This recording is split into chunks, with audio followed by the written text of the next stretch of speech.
This is Studio 809.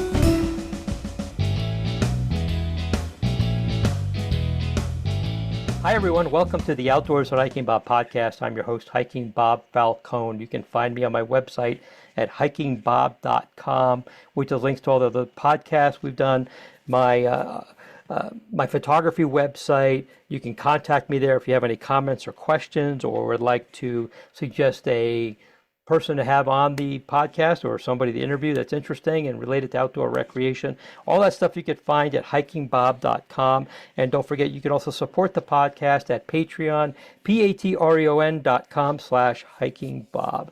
Today we have a pretty special guest, somebody I've been excited to talk to, and I've been following their adventures for a while. And his name is Kevin Fedarko, and he has recently written a book called A Walk in the Park, The True Story of a Spectacular Misadventure in the Grand Canyon.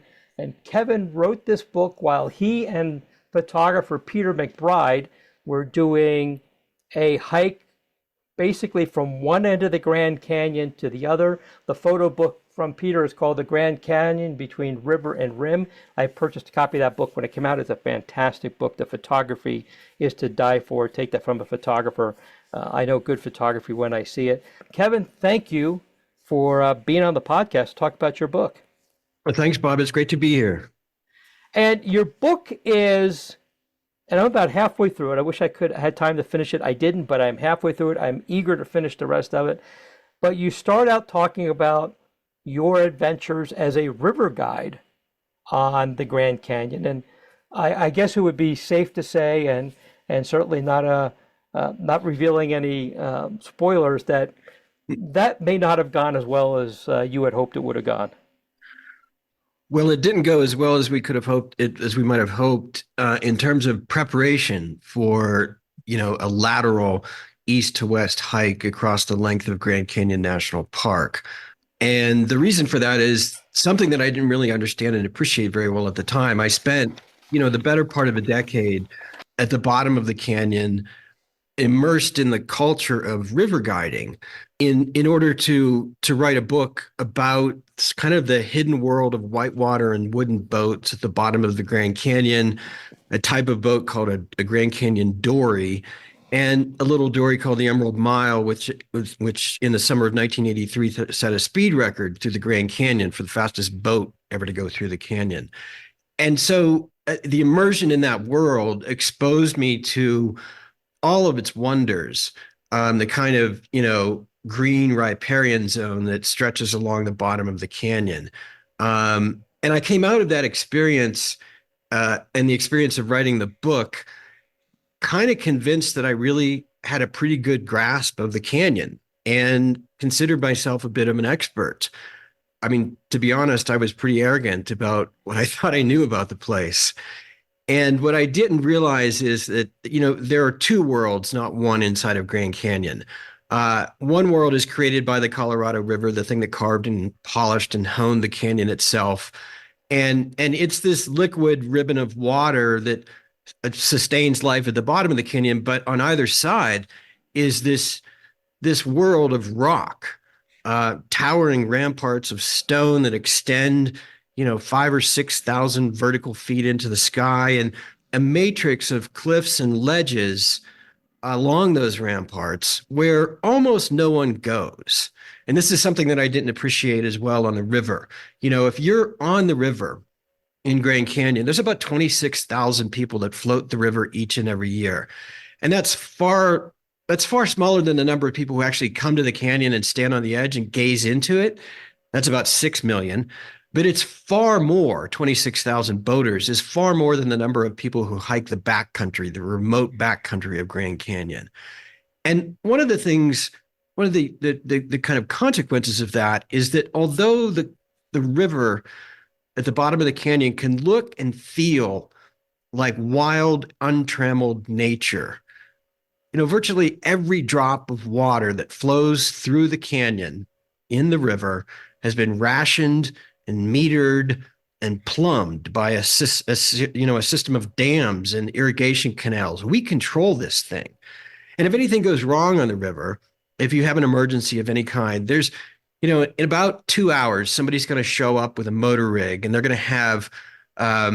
they're going to have a med kit. They're going to have radios and communication gear. They're going to have expertise. They're going to be able to enable you to solve whatever your problem is, or get you out of the canyon if they need to. And when you're in that matrix of cliffs and ledges on either side of the river, that is a place where it's a very different kind of isolation.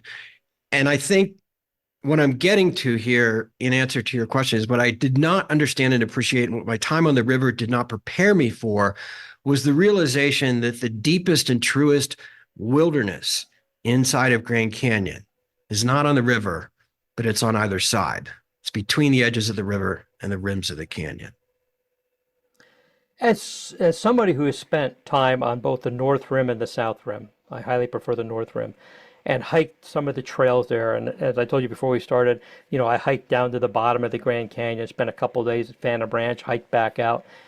I think even the small percentage of people who visit who do that don't realize how tiny, tiny, tiny percentage of the Grand Canyon they're actually seeing.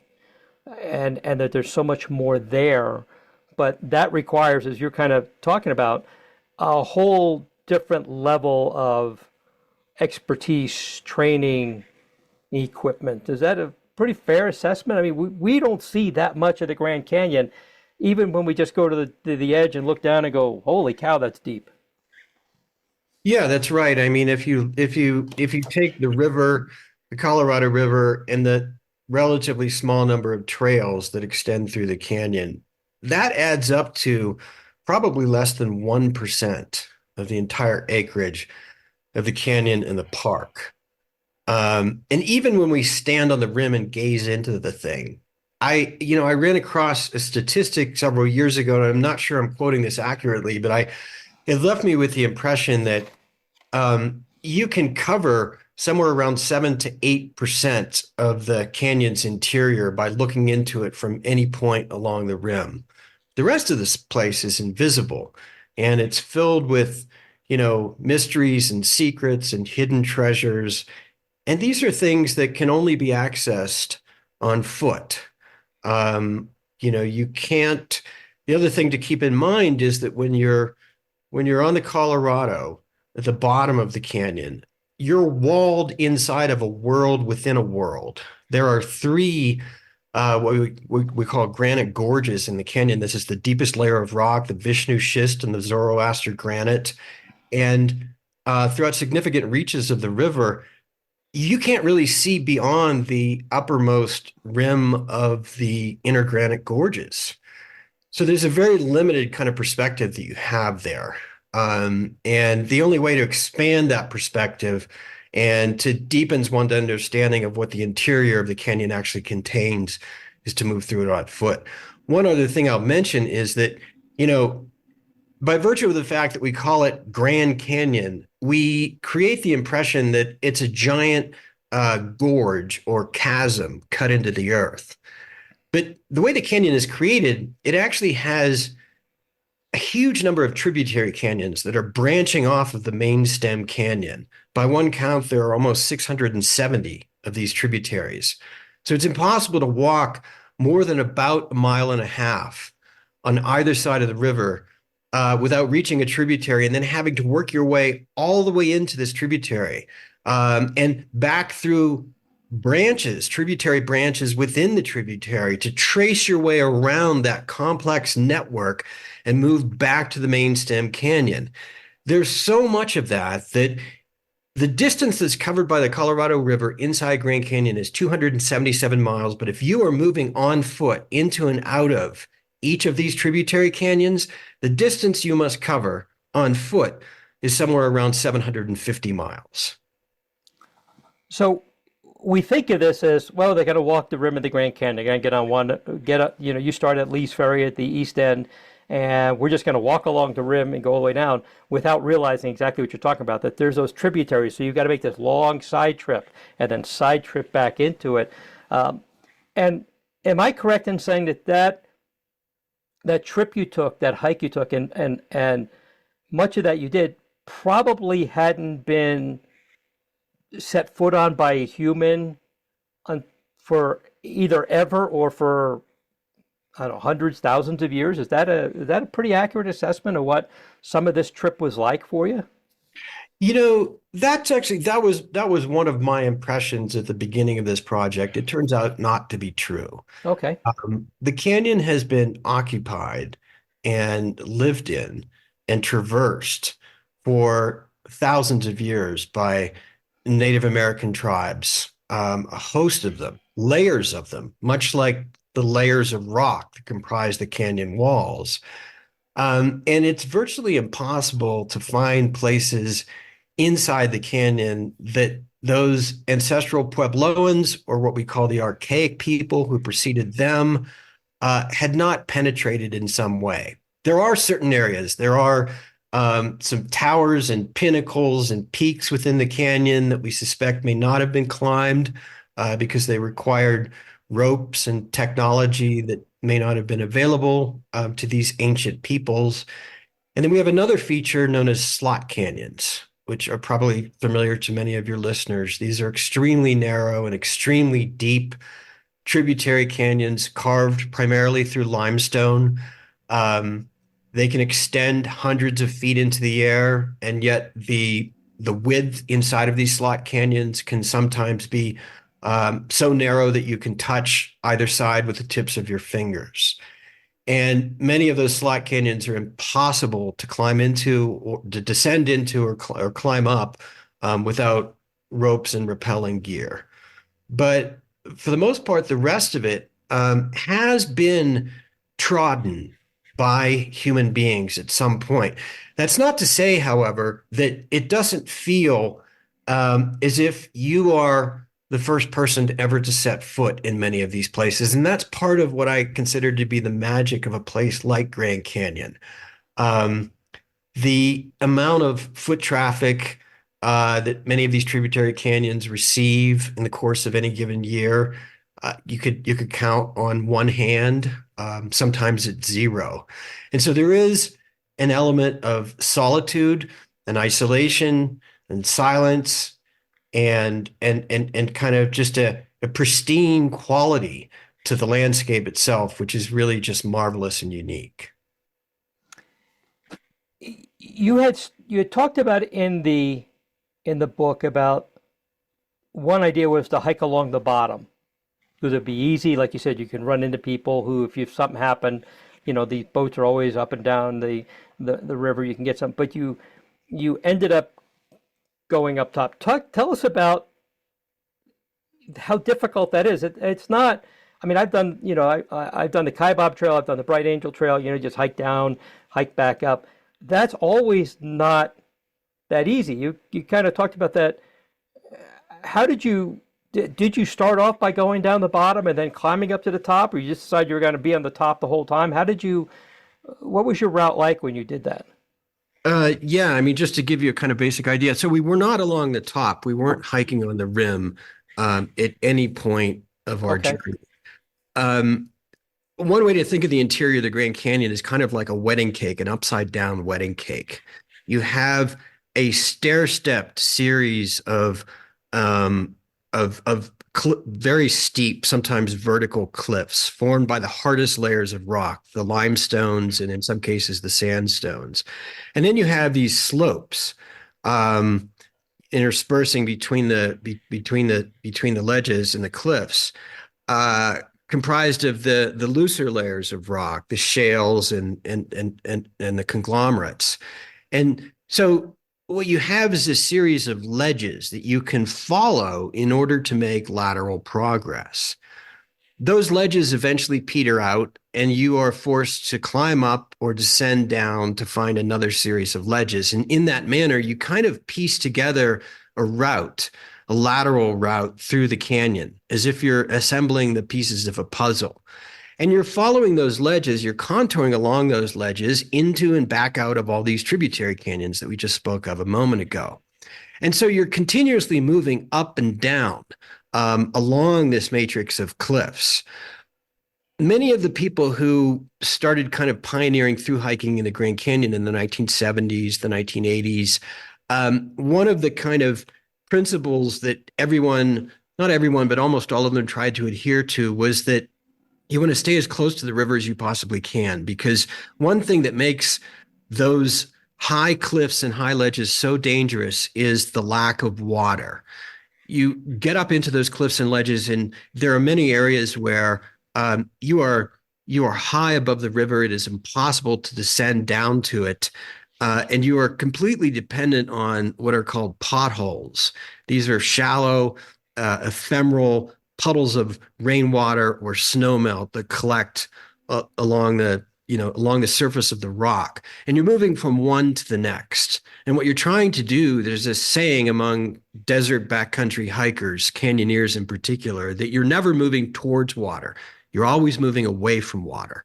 You never want to move so far out beyond your last known source of water that you are unable to get back to it if you discover that you haven't reached another source. So these early through hikers were really trying to stay as close to the river as possible in order to ensure that they had access to water.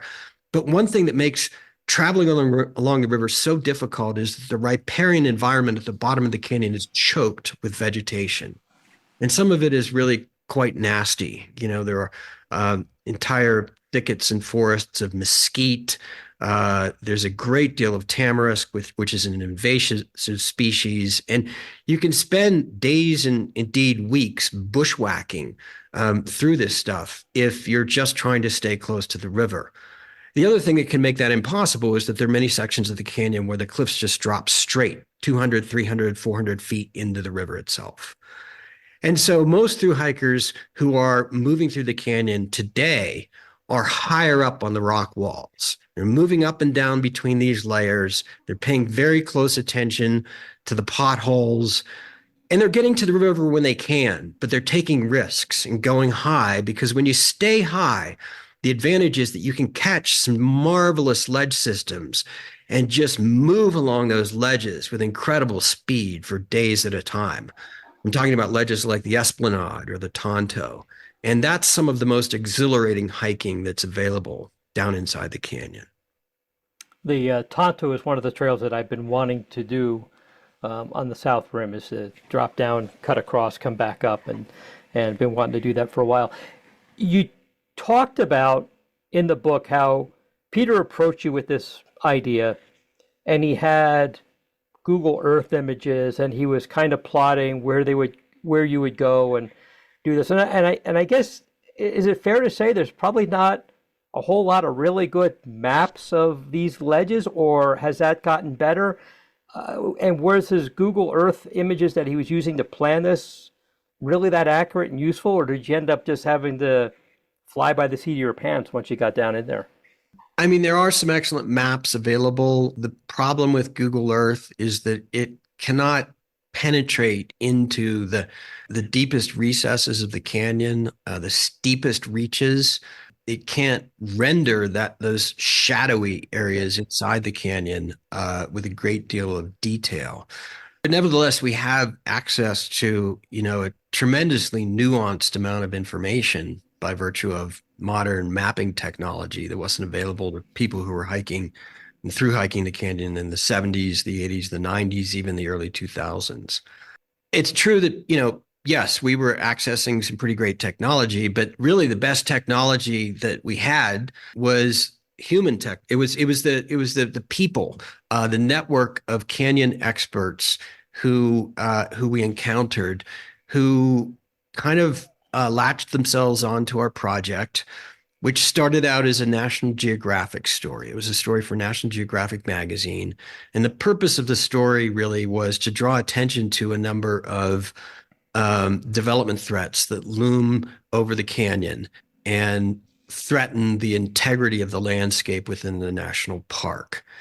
And as a result of that, there's a very small but incredibly passionate community of long distance backcountry hikers connected with Grand Canyon National Park. And when many of these people heard about our project and how terribly we were struggling in the first part of it as a result of a whole series of obstacles that we encountered, they latched themselves on and decided that they were going to help us. They were going to help us overcome problems created by the fact that we failed really to prepare adequately for this venture.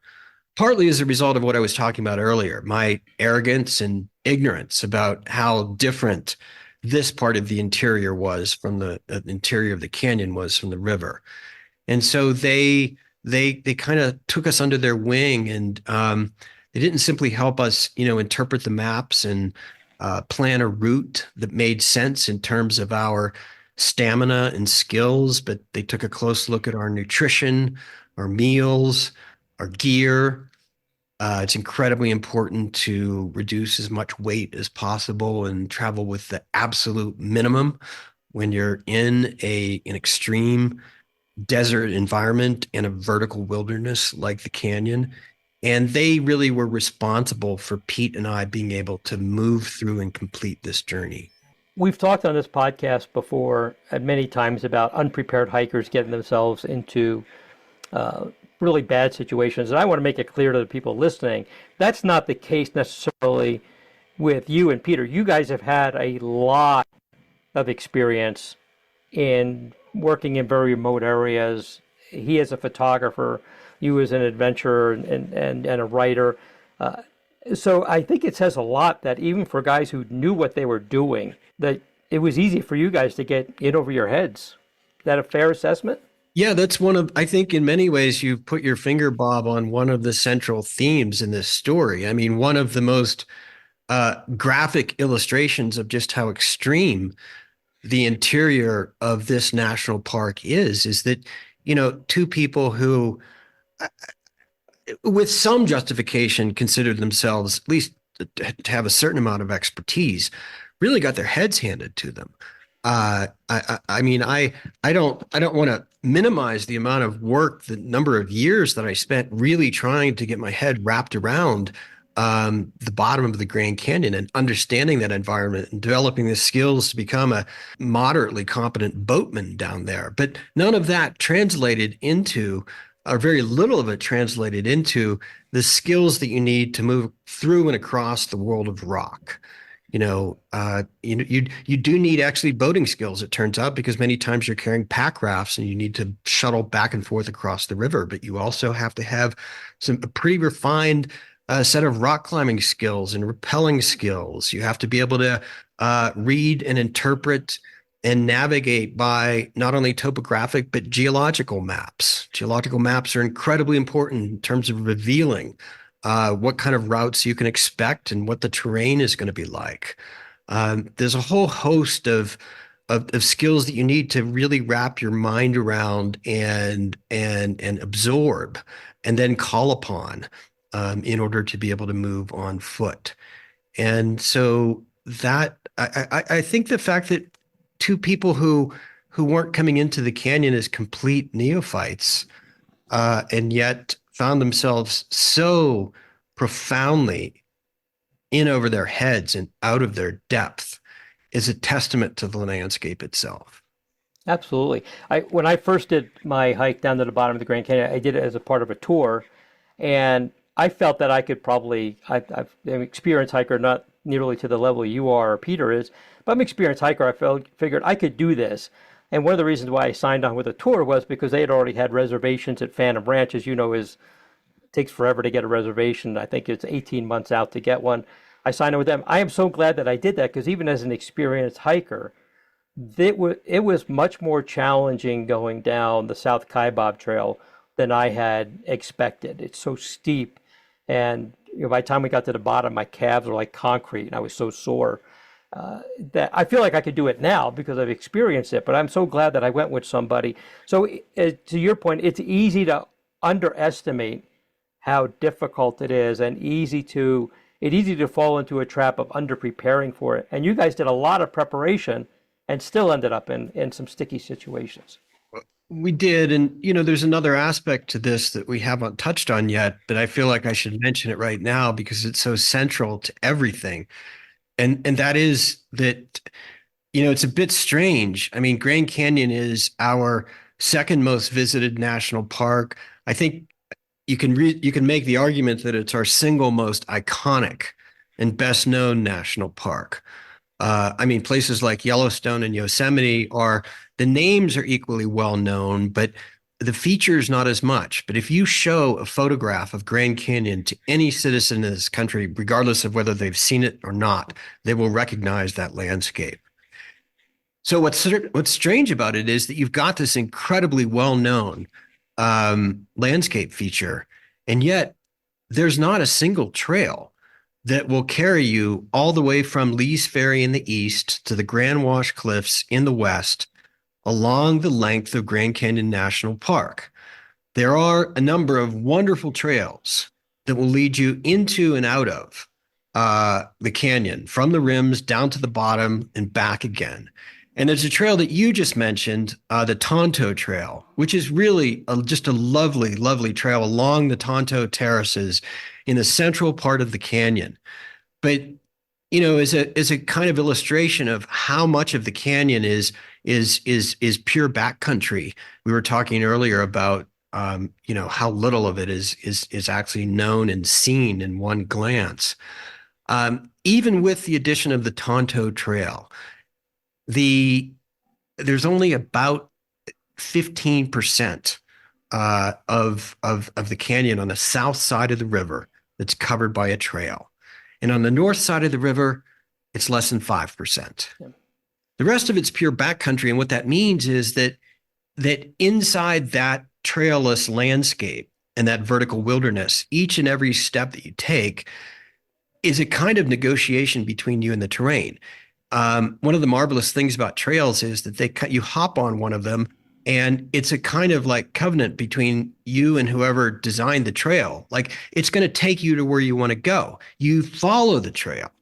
The moment you step off of a trail, the business between you and the landscape fundamentally changes. And you have to think about where you're heading, where you don't want to head. If where you're heading is going to result in some kind of dead end, and you might run out of water in the course of figuring out that dead end and retracing your path, it becomes a much more complicated and also much more physically exhausting prospect moving across the land itself. And I imagine also the mentally exhausting part of this is got to be off the charts too.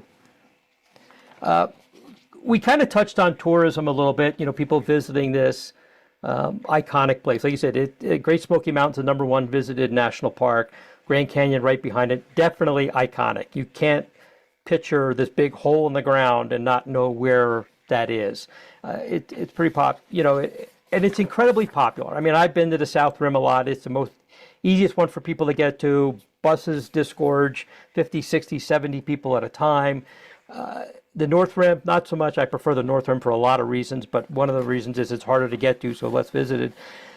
But one of the things you talk about in your book is the amount of over-tourism that happens. And it's a popular topic all over the place. We discuss it here in Colorado Springs and the Pikes Peak region with how we manage the throngs of people who want to get outdoors. Tell us a little bit about what you saw as the effect of over-tourism when you were doing this project. Well, as you said a moment ago, I mean, this park, like many, if not all of our parks and many of our public lands, if not most of our public lands, are overrun. And one can see evidence of this almost everywhere in Grand Canyon National Park. At the time we were completing the hike, there was a proposal that had been brought forth by a group of developers down in Phoenix, Arizona.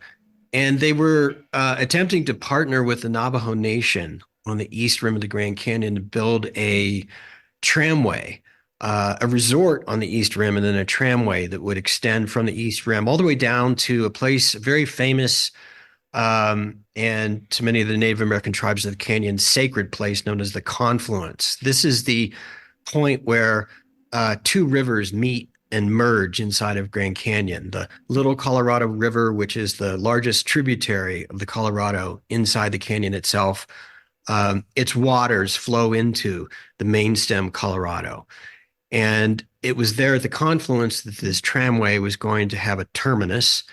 They were going to build a a restaurant and an amphitheater, and the capacity of the tramway would enable them to bring as many as 10,000 visitors per day from the East Rim down to the confluence. Oh boy. And then all of this, of course, was going to be anchored to and part of a much larger development that would include, hotels and shops and restaurants and all kinds of infrastructure on an area which is at the moment very, very remote, the east rim of the canyon along the Navajo Nation. And so this is an example of the kind of project that besieges places like Grand Canyon and other national parks as well. The tramway has been defeated for the moment. In 2017, the Navajo Nation took a vote and decided to reject that project. But the idea itself still remains in the minds of anybody who is interested in figuring out how to make a great deal of money on tourist dollars inside of Grand Canyon. So that's one example of the kind of project that we encountered as we were moving through the canyon. Another example, and this in some ways is even more insidious than the tramway, is the amount of commercial air tourism inside of Grand Canyon, and in particular, helicopter air tourism.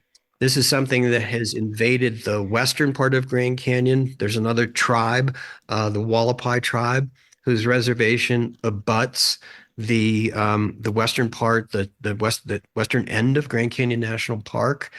And for very understandable reasons, the Wallapai, who have struggled economically for the better part of the past 150 years, have been attracted to the idea, the lure of earning a great deal of revenue and partaking in the kind of prosperity that is available to many people who live beyond the borders of Native American reservations in this country.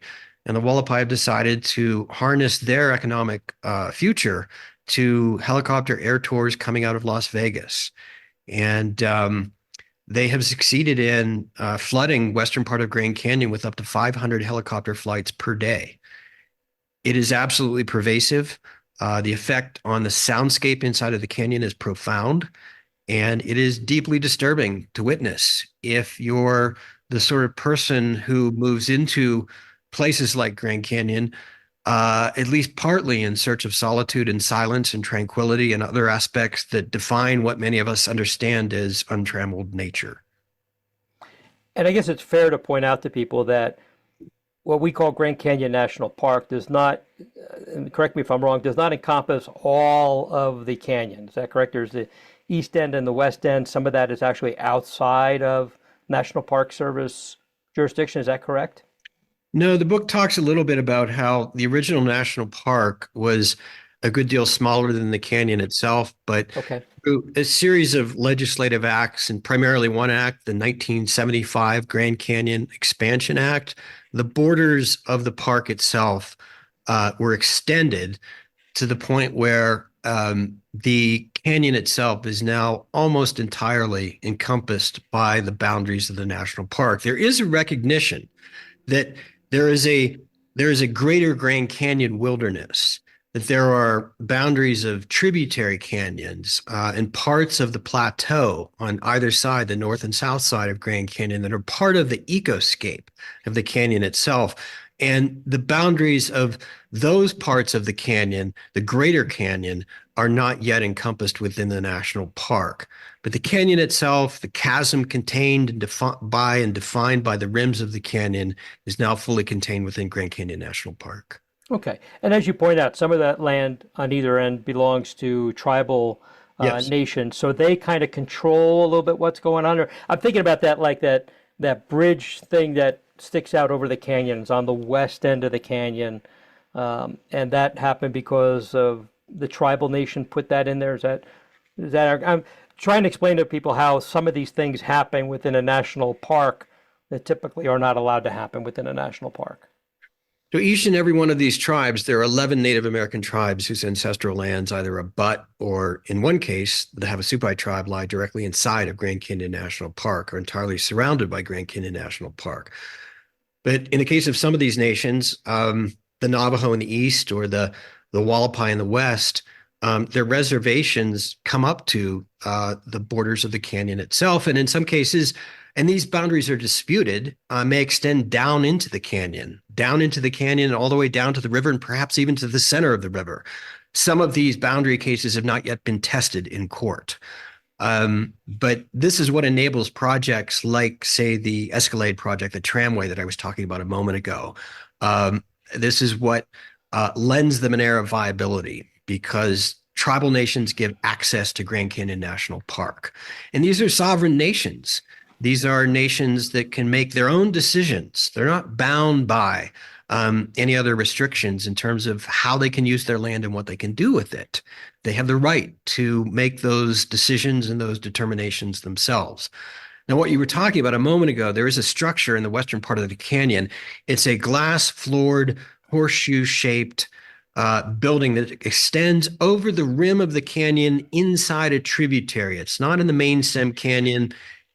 It looks like it is, but it really isn't. And that's part of what I was talking about a moment ago, the Wallapai development out there. It's known as Grand Canyon West. What the Wallapai are able to do is, and they call this the Skywalk, and it's a tourist attraction. And the Wallapai are able to bring people in helicopters and buses, primarily from Las Vegas. They bring them in each and every day. They charge them to go out and experience the Skywalk, walking across this glass-floored platform and, gazing hundreds of feet down between their feet to the bottom of this tributary. And then, if they want, they can take a helicopter tour and descend into the canyon. The helicopters are even allowed to touch down and land at the bottom of the canyon. This is something that's not possible in any other part of the park. It's been outlawed everywhere else. But the Wallapai have the right to do this, and they've decided that it is in their interest to foster this kind of development. And so these two things are linked: the Skywalk and the helicopter air tours at Grand Canyon West. I'm torn a little bit between wanting to protect, as many people do, want to protect the quiet and the solitude and the wilderness feel of Grand Canyon, and also recognizing that these Native American nations who have struggled economically are finding ways to dig themselves out of an economic hole and make life for their tribal members better. And, kind of struggling. Like I look at the Skywalk and think, well, it's on a tributary and it probably, doesn't hurt as much. But then I think about helicopters all the way into the bottom of the canyon and what that does not only for the experience of people who are rafting through it or something like that, but also how that affects the wildlife that has to be incredibly abundant in the canyon. And sometimes it's hard to reconcile those differing opinions, I guess. I mean, these are extremely complex, difficult issues. In some ways, it should come as no surprise to anybody that they're complicated. These are marvelous pieces of land that we collectively decided to set aside as a nation in order to protect them, in order to make them accessible to citizens of this country, and in order that we as a society would hand them off intact to future generations of Americans. But the thing is that when we created this system, our national parks system, one thing that we failed to do as part of that process was to recognize that many, if not all, of these landscape features that we deemed precious by virtue of their beauty and their aesthetics were filled with or connected to people. These lands were occupied. They were home to Native American tribes whose connections to them, whose relationship with them ran at the time and continues to run deeper than anyone who looks or sounds like you or me, Bob, can begin to imagine. And what we did when we created our national park system is we disenfranchised these people from the landscape. We exiled them in many cases, and we also wrote their stories out of the history of the parks. And so now what we have is a bit of a myth that we tell ourselves as Americans, that we as a society demonstrated the sagacity and the wisdom to set aside our most beautiful places, put fences up around them, and protect them and hand them off to future generations of Americans. But we don't really acknowledge the relationship that these lands have and had to the people who were here before any of us or our forebears ever arrived. And therefore, as a result of all of that, yeah, it gets really complicated. It gets really complicated when the Wallapai decide that they would like to take a lesson from white businessmen and develop and pursue a level of prosperity that will enable them to provide housing and education and jobs for their tribal members. And it's pretty hard to kind of stand in the way of that. And yet at the same time, the way that they have gone about it in Western Grand Canyon has had a profoundly negative impact on our most iconic national park. It is quite the conflict, just thinking about that. And a resolution is way above my head, trust me, and above most people's head. I think it's not, like you said, there's no simple answer. Like I said, on one hand, I'm applauding them for coming up with a way to help their tribal members. On the other one, I'm sitting there going, oh, I'm not sure I like that part of it. How do you reconcile that? I don't know that there is a way to do that. And it's complicated. One other thing I want to talk to you about real quick, and this has been a great conversation, Kevin. I want to thank you again for taking the time to talk to us. One thing I want to talk about real quickly is climate change and how it's affected the Grand Canyon. You were rafting through there years ago, and you've taken this trip more recently. How have you seen climate change affect the canyon? How has it affected water levels and water temperature and the wildlife and that kind of thing in the canyon? What have you seen has been the effect of climate change? And this is an incredibly complicated area as well. I guess none of this is easy. Yeah, the short answer is, the effects of climate change are profound and can be observed everywhere with almost every step that you take inside of Grand Canyon. What's happening as a result of climate change, as you're aware, and many of your listeners are aware, is that the flows of the Colorado River are a fraction of what they once were. I don't have the current numbers at my fingertips, but I don't think it'd be unreasonable to expect that we could be looking at a 20% reduction in flows as a result of early snowmelt, reduced snowfall. Most of the river, of course, is snowmelt generated. And so we're seeing diminished flows inside of Grand Canyon. We're seeing the levels of the two reservoirs that bookend Grand Canyon, Lake Powell, that 186-mile long reservoir behind the Glen Canyon Dam at the eastern end of Grand Canyon National Park, and then all the way down at the west end, Lake Mead, which is the reservoir that is backed up behind the Hoover Dam. The levels of both reservoirs are dropping precipitously. The amount of water in the river is dropping. The river itself is overcommitted and overallocated by virtue of the fact that the 1923 compact between the upper and lower basin states of the Southwest decided the framers and adopters of their compact decided to go with a set of numbers that were not an accurate reflection of how much water was in the river. And so we have more water on paper than we have in the river itself. All of that put together with rising temperatures, you've got like a whole host of changes that you start to encounter as you're moving through Grand Canyon. One small example is the water that flows through the penstocks at the Glen Canyon Dam. These are the intakes, the tubes that run through the center of the dam, deliver water to the turbines at the base of the dam, which then turn the generators, which are used to generate electricity. The water that comes into the penstocks when the reservoir was full was 200 to 300 feet below the surface level of the lake and was therefore extremely cold. That meant that there was a blue ribbon trout fishery at the base of the Glen Canyon Dam that extended all the way from Glen Canyon to Lee's Ferry. Some of the finest trout fishing and desert trout fishing in the world could be done along that reach of the Glen Canyon. Now, as the lake level has dropped, the temperature of the water going into the intakes, penstocks at the dam is far higher. It's closer to the surface temperature of the air. The surface temperature of the water inside of Grand Canyon is changing. It's no longer a cold river. We are seeing species of bass making its way through the turbines. They're an invasive species which are competing with the native species of fish inside of Grand Canyon, which are already struggling. Species like the humpback chub, for example. Water temperatures inside the canyon are rising. There are algae and other forms of plant life that are flourishing inside the canyon that never would have been able to make it when in a colder water environment.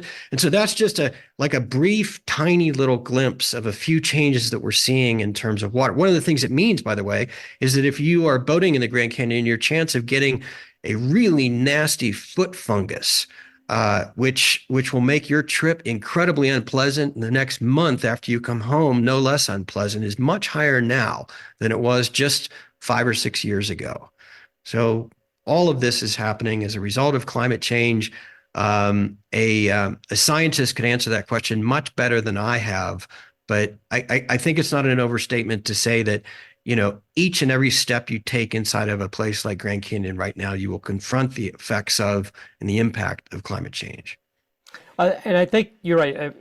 I need to get a scientist on here to explain this, and we'd probably take, it'd be a 12-hour episode. But, your view on it and what you've seen is what I was looking for there, and very important to notice. And you point out one of the things that you don't even think about is like, who would have thought that climate change would mean you'd get a foot fungus a month after you got done, and that would cause another issue, and because of climate change, who thinks of that? But that happens, and that's something that somebody like you who's been in the canyon, and other people who've been in there. That's a real thing that could happen, a real side effect of climate change. And a lot of times people think of climate change as something that is so far flung and not going to affect them in their lifetime, but boom, there's something that could affect you tomorrow if you go down there. Oh yeah. Here's an even more profound impact, and this is true for everybody. Traditionally on a Grand Canyon River trip, the way to chill your beer was to put it in a net bag and sling it over the back of the boat and drag the boat through the water. You can't chill your beer in the water anymore on a Grand Canyon River trip. Everybody's drinking warm beer because of climate change. Yuck. But how, there you go. Another more immediate thing to experience from that. Kevin, I've taken up a lot of your time. I really appreciate it. Let's talk a little bit about where they can.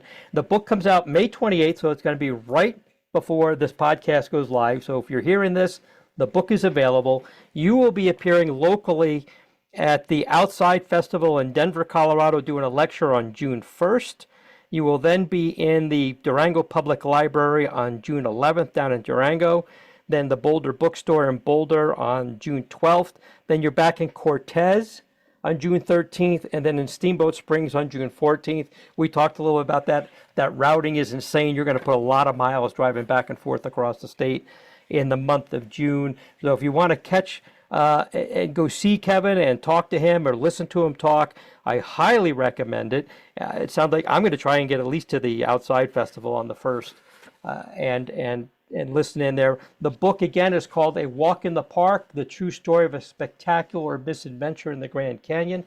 Highly recommend that you look at it. I'm, like I said, halfway through it. I'm enjoying the heck out of it. Some parts of it had me laughing my tail off, especially some of your early adventures as a river guide. Let's just say some things didn't go as well as they could have, but you persevered and I think at one point when you were preparing for this hike, somebody said, "What are these two guys doing here?" And I'm gonna say that in a nicer way than they said in the book, but it's a great story. I don't want to give away too much. You definitely want to read this book. Kevin, was there anything else you wanted to tell us before we went that I forgot to ask you? No, you have been comprehensive and thorough, and it's been a pleasure chatting with you. Thank you so much, Bob. Great. And Kevin, real quick, do you have a website people could find you at so they could get all this information that I just spit out real quick? I do. Thanks for asking. It's my first and last name, kevinfedarko.com. Okay. And I will have a link to that in the show notes. So if you didn't catch it here, go to the show notes and look at that address, and you can look up Kevin. Kevin, once again, thank you so much for appearing on the Outdoors Hiking Bob podcast. Thanks a million, Bob. It's been great. Take good care. Thank you.